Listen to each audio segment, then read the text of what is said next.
the Black Sabbath lead singer Ozzy Osbourne has died. Today at the age of 76, according to reports. I don't know what to say, man. I've been laid up for like fucking 6 years. And it's so, you've got no idea how I feel. Man. Thank you from the bottom of my coming home. I could be right. Never be coming back. Everyone saw the headlines, the retirement announcement, the canceled tours, the interviews where he looked tired, distant. They thought he was just getting older, slowing down, fading quietly from the spotlight. But they didn't see what happened behind closed doors. Not even the people closest to him, his wife Sharon, his children, his bandmates, realized what Ozzy Osbourne was truly doing in his final chapter. Because Ozzy wasn't just stepping away from music, he wasn't just saying goodbye to the stage, he was rewriting how his story would end, secretly, deliberately, emotionally. And what he left behind shocked even his family. The Prince of Darkness, the Madman of Rock, the man who once roared into microphones and stumbled through hotel lobbies, suddenly did something no one saw coming, something so uncharacteristic, so intimate, that it changed the way his family and his fans will remember him forever. What did Ozzy Osbourne do in his final days that left his family speechless? You're about to find out. If you crave the untold stories behind music's most iconic legends, subscribe to RetroWaves now. We uncover what no one else dares to say, what really happened when the spotlight went dark. Like, share, and comment, because the truth is always louder backstage. For most of his life, Ozzy Osbourne was impossible to define. Was he a genius or a madman? A father or a myth? A heavy metal prophet or a walking cautionary tale? He was all of them, and somehow more. From the streets of Birmingham to the heights of international stardom, Ozzy carved out a career by defying expectations. He was kicked out of Black Sabbath and became even bigger on his own. He was written off as washed up and came back with a vengeance. He was a tabloid train wreck and then reinvented himself as reality TV's unlikeliest patriarch. So when he started canceling shows in 2022, people expected a comeback. When he postponed his European tour in early 2023, fans thought he was regrouping. After all, Ozzy had survived everything: addiction, disease, public humiliation, even near-death accidents. But this time, something felt different. He wasn't raging against the cancellations. He wasn't planning a new album to prove the critics wrong. He wasn't posting erratic messages to reassure fans. He was quiet. And that silence, it was deafening. For his family, it marked the start of a transformation they never anticipated. Ozzy wasn't just growing old. He was pulling away, withdrawing from the world he helped define. But what really happened inside those walls? When the cameras stopped rolling, when the fans stopped cheering, that's where the story begins.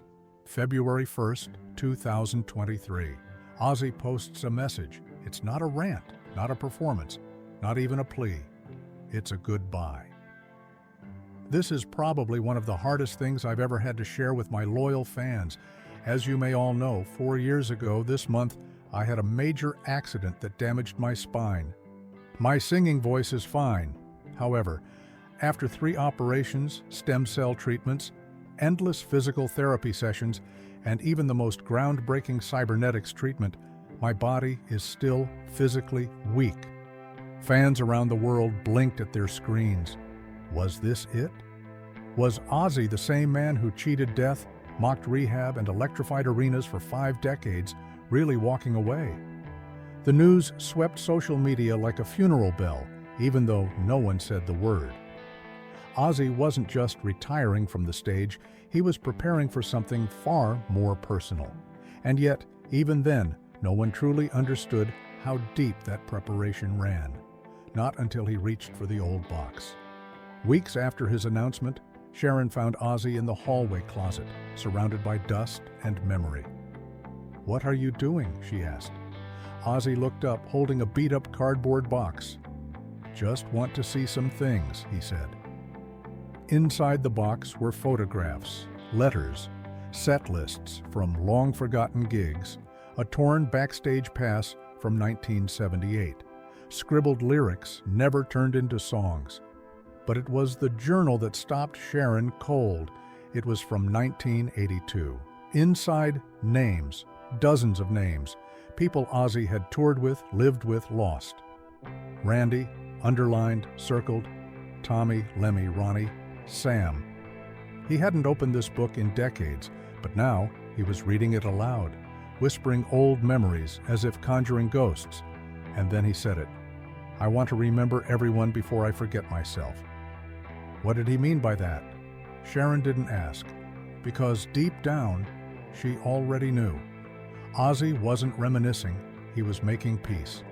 And the names in that journal, they weren't just memories. They were confessions he never got to make. In March, Jack Osbourne stumbled across something unexpected on Ozzy's phone, a voice recording. It wasn't labeled, no title, no date, just a file left in a folder. He pressed play. What he heard chilled him. Ozzy's voice, quiet, raspy, reflective. "I don't know if anyone's going to hear this. Maybe that's the point. Maybe this is just for me. But if you do, I hope you know I tried. I really did." That wasn't the only one. There were dozens, maybe more, each one different. Some were letters to friends long gone, others were apologies he never made. One was for his father. "I never told you I made it. I should have said something when I had the chance." Another was for Sharon. "You saved me. Again and again. I don't know how you stayed. I just know I wouldn't be here without you." Jack kept listening, one by one, slowly realizing his father had been documenting something deeply personal. It wasn't a memoir. It wasn't an album. It was a farewell, in fragments. One afternoon in April, Ozzy made a request. "Where's that old acoustic guitar?" he asked Sharon. She hadn't heard him touch it in years. They found it in storage, dusty, out of tune, but intact.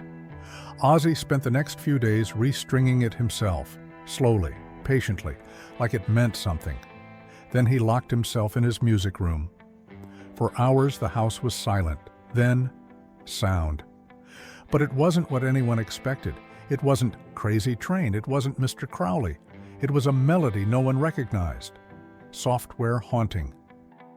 Jack pressed his ear to the door. His father was singing. No effects, no drums, just Ozzy and the guitar. A raw voice trembling on certain words, strong on others. He recorded it on an old tape machine. No computer, no producer.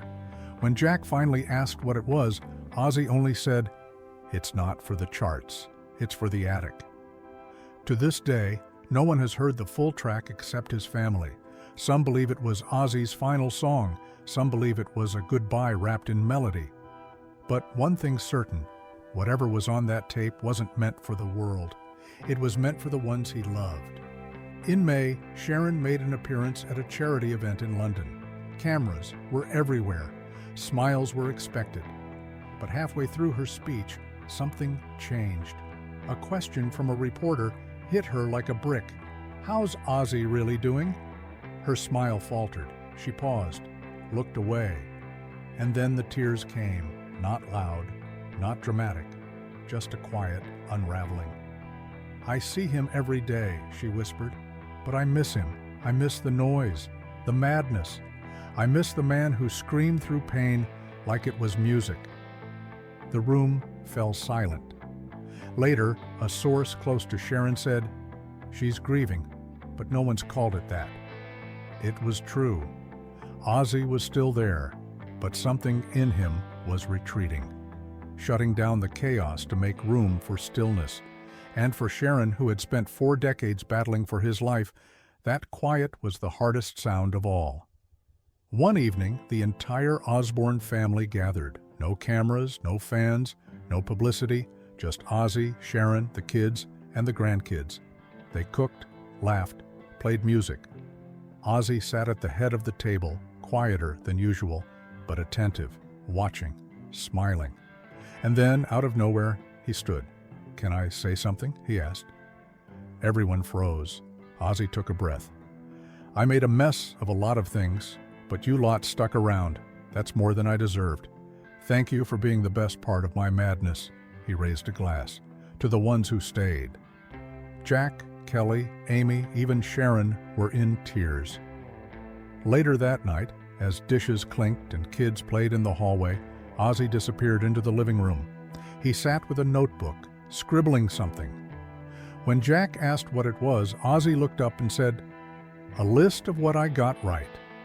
Turns out it's longer than I thought." And for the first time in weeks, Jack laughed. By June, something had shifted. Ozzy wasn't just reminiscing anymore. He was completing something. Each day had a purpose, a task. One day, he sorted through letters. Another, he labeled home videos. He left sticky notes on drawers, highlighted passages in books, circled names in old phone directories. To his family, it looked like nesting, but it was more than that. It was closure. Ozzy had lived 1,000 lifetimes, but in his final chapter, he wanted clarity, simplicity, forgiveness. He gave Jack a letter. "Read it when you need it most," he said. He gave Sharon a necklace, a small charm with the word always. And one afternoon, he walked into his old home studio and left a single note taped to the mic stand: "Don't make me a monument, just play the records." Then he unplugged everything, himself. The man who had once plugged into the world's wildest stages unplugged his past. And in doing so, he gave his family something they never expected: peace. So what did Ozzy Osbourne do in his final days that shocked his family? He didn't rage. He didn't scream. He didn't fight the silence. He embraced it. He spent his last season crafting the softest goodbye imaginable, through memories, through music, through words. He turned chaos into calm. He didn't leave behind a scandal. He left behind a legacy of grace. And for the Osbournes, a family forged in fire and noise and rebellion, that quiet stunned them more than any headline ever could. Because Ozzy Osbourne didn't fade away. He chose his ending, deliberate, emotional, beautiful. And for that, they will never forget him.